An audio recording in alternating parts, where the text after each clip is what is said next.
हूं आपके साथ राखी लांबा और मेरे साथ मौजूद है मेरे दो सहयोगी आमीन जी मौजूद है, इसी के साथ साथ कार्तिक भी हमारे साथ मौजूद है।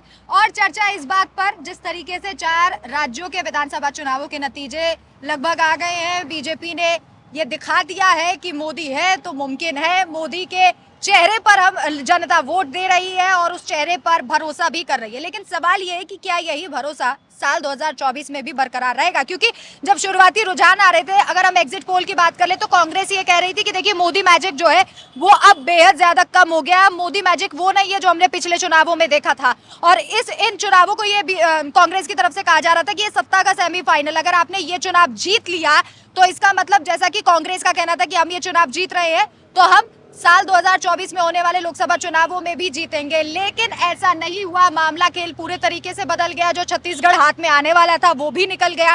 और अब सवाल सबसे बड़ा ये है कि क्या साल 2024 में प्रधानमंत्री नरेंद्र मोदी का ये जलवा बरकरार रहेगा और एक ही चेहरा क्या रिपीट फिर से होगा? प्रधानमंत्री नरेंद्र मोदी एक बार फिर से पीएम बनेंगे और देश और दुनिया को ये दिखाएंगे कि देखिए मोदी है तो मुमकिन है। आपको क्या लगता है अमित जी? मुझे लगता है कि जिस हिसाब से पिछले 6 महीने से कहा जा रहा था कि 2023 जो है सभी राजनीतिक पार्टियों के लिए एक लिटमस टेस्ट है कि जो 2023 के इन 5 राज्यों में जनता जिस पे मुहर लगाएगी, एक तरह से 2024 में जब वो आएंगे और वोट मांगने तो इसका असर होगा और इसी पे जो है 2024 की जो है रोटी या सड़क या जो परसेप्शन सेट किया जाएगा। सुबह भी जब हम कार्तिक से बात कर रहे थे तो इनका एक दबाव था कि राजनीति में परसेप्शन बहुत बड़ी चीज है।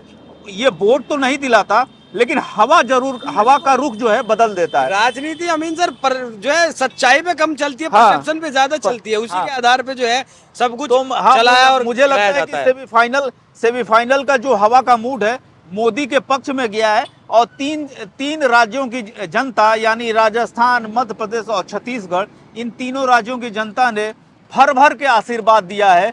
अब ये 2024 में ये कहा जा सकता है या बीजेपी के तरफ के नेताओं द्वारा ये परसेप्शन बनाया जा सकता है या हवा उड़ाई जा सकती है या वो अपने हिसाब से एक माहौल पैदा कर सकते हैं कि मोदी तीसरी बार प्रधानमंत्री बनेंगे क्योंकि जनता मोदी के साथ है।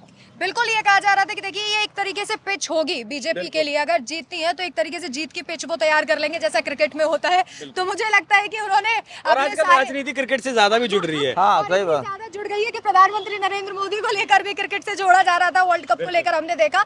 और इस बात से कोई भी, मुझे लगता है कि कोई अनजान नहीं होगा कि प्रधानमंत्री नरेंद्र मोदी को बहुत सारे ऐसे लोग हैं जो सिर्फ 2024 ही नहीं बल्कि आगे भी प्रधानमंत्री के रूप में देखना चाहते हैं। उनको लगता है कि उनके हाथों में देश सबसे ज्यादा सुरक्षित है। चाहे हम बात कर ले पूरी दुनिया के सामने ताकत दिखाने की, चीन के सामने ताकत दिखाने की, विदेशों में डंका जिस तरीके से भारत का बज रहा है, मुझे लगता है कि उससे लोग बहुत ज्यादा प्रभावित है कि हमें ऐसा ही प्रधानमंत्री चाहिए था जो अपनी बात विश्व पटल पर रख सके। और जैसा कि बीजेपी कहती है कि जिसका रिमोट कंट्रोल किसी और के पास में ना हो।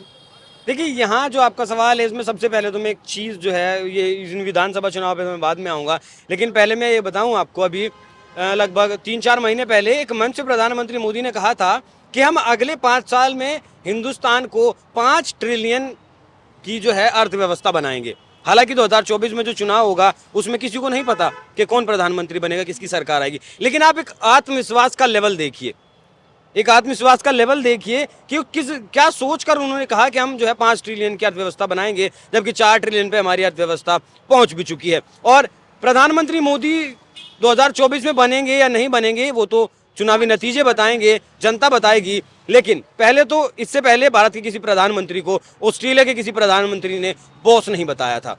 उसके बाद पापुआ न्यू गिनी जैसे भले ही छोटा सा देश है लेकिन पैर छूकर किसी ने सम्मान नहीं दिया था। अमेरिका मतलब विश्व शक्ति है अमेरिका, वर्ल्ड पावर है अमेरिका, जो चाहता है दुनिया में वो अमेरिका करता है। वो व्हाइट हाउस में प्रधानमंत्री को, मोदी को बुलाता है और कहता है कि आपके लिए व्हाइट हाउस के दरवाजे हमेशा खुले हैं, अगर कभी भी किसी भी चीज़ की कोई दिक्कत परेशानी, रूस यूक्रेन को ले लीजिए, सबसे पहले किसकी तरफ देखा गया? हिंदुस्तान की तरफ देखा गया। अभी जो चल रहा है इसका इजराइल का और गाजा का जो चल रहा है, किसकी तरफ देख रही है दुनिया? हिंदुस्तान की तरफ देख रही है। और अब बात करता हूं मैं विधानसभा चुनाव की। देखिए 2019 में जब विधानसभा चुनाव हुआ, उससे पहले 2018 में इन्हीं 5 राज्यों में विधानसभा का चुनाव हुआ, तो छत्तीसगढ़ में किसकी सरकार बनी?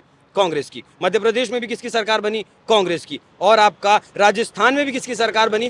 कांग्रेस की। तीनों राज्यों में कांग्रेस की सरकार बनी। तेलंगाना और मिजोरम में तो बीजेपी का इतना जनाधार कोई है नहीं, एक सीट तेलंगाना में मिली थी। लेकिन इस बार देखिए, वो हालांकि सिंधिया के आने के बाद भले ही जो है जनाधार मध्य प्रदेश का थोड़ा शिफ्ट हुआ बीजेपी की तरफ, लेकिन इस बार देखिए, अगर यही सेमीफाइनल है, मैं नहीं कह रहा उस बात को जैसे कि विपक्ष के नेता कह रहे हैं और तमाम लोग इस बात को कह रहे हैं, अगर यही सेमीफाइनल है और यही अगर पिच है, तो अब देखिए छत्तीसगढ़ में किसके पास बहुमत है 2024 के लिए। 2019 में और 2024 में अंतर करिएगा। छत्तीसगढ़ का बहुमत किसके साथ है? मोदी के साथ है। राजस्थान का बहुमत किसके साथ है? मोदी के साथ है। और मध्य प्रदेश का बहुमत किसके साथ है? मोदी के साथ है। तो इंडिया गठबंधन जो बनाया गया था 28 दलों को लेके, तो जनता भी जानती है कि 28 दल जब पहले ही अपनी रणनीति नहीं बना पा रहे हैं, सीट शेयरिंग पे काम नहीं कर पा रहे हैं, उन्हें नहीं पता क्योंकि उनका नेता कौन होगा। जैसे लालू प्रसाद यादव ने कहा था कि दूल्हा तो आप ही होंगे राहुल गांधी को, तो उन्हें नहीं पता उनका दूल्हा कौन होगा, प्रधानमंत्री पद का दावेदार कौन होगा। तो मुझे नहीं लगता कि राखी ऐसी पार्टी पर, ऐसे नेतृत्व पर देश की जनता भरोसा करना चाहेगी।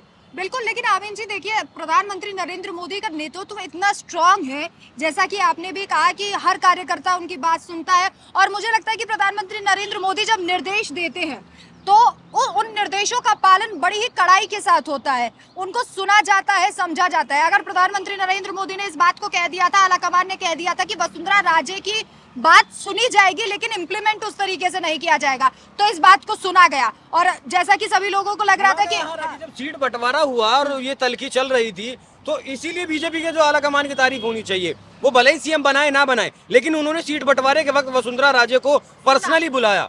नड्डा मौजूद थे, अमित शाह मौजूद थे, उनसे पूछा गया कि आपके उम्मीदवार कौन है, उनको टिकट बंटवारे में जो है ऐसी जगह दे दी गई। तो अमित जी, मुझे लगता है कि ये नेतृत्व क्षमता एक जिसे हम लोग कहते हैं, वो प्रधानमंत्री नरेंद्र मोदी की बेहद ज्यादा स्ट्रांग है और इसी वजह से विश्व पटल पर देश में उनको इतना ज्यादा सम्मान मिलता है और सिर्फ उन्हीं के चेहरे पर लोग वोट दे देते हैं। और ये कहा जाता है उनको, मैंने कई जगह पर पोस्टर्स देखे, हालांकि उनकी तुलना भगवान से भी लोग कर देते हैं कि हमारे लिए तो इन्होंने राम मंदिर बनवाया। राम मंदिर का पूरा क्रेडिट प्रधानमंत्री नरेंद्र मोदी को दिया जाता है। विधानसभा चुनाव में भुनाने से नहीं जो है बीजेपी जो है भुनाया है, उसने हर जगह चुनाव प्रचार में राम मंदिर का जिक्र किया है। तेलंगाना तक कहा है कि हम आपको, आप सरकार बनाइए, हम आपको फ्री बस से जो है तो राम मंदिर की यात्रा करवाएंगे। मुझे लगता है अमीन जी, नेतृत्व क्षमता पीएम नरेंद्र मोदी की बहुत ज्यादा फायदेमंद है और बहुत अच्छी भी है।